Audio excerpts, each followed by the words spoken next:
Кой е Исус? Исус е пътят, истината и живота. Така ни казва сам Той в Библията, в посланието на Йоан, глава 14 и стих 6. Исус казва там пише, Исус му казва, аз съм пътят и истината и животът. Никой не идва при Отца, освен чрез мене. За да познаем Бог, трябва да дойдем при Исус. Ела при Исус днес. Покани го в живота си, покани го в сърцето си. Ела при Исус днес и животът ти ще се промени.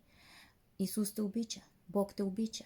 Бог иска да се грижи за тебе, така както се казва в Библията, също в първото Петрово послание, глава 5 и стих 7 се казва.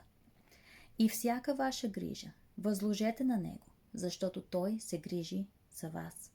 Бог иска да се грижи за тебе. Предай му живота си, дай живота си на Исус и животът ти ще се промени. Чети Библията, изучавай Библията с помощта на Святия Дух. Слава на Бога, халелуя. Нека Бог да те води и да те напътства, нека Бог да ти покаже в коя църква да отидеш, там където проповядват Божието Слово с силата на Святия Дух.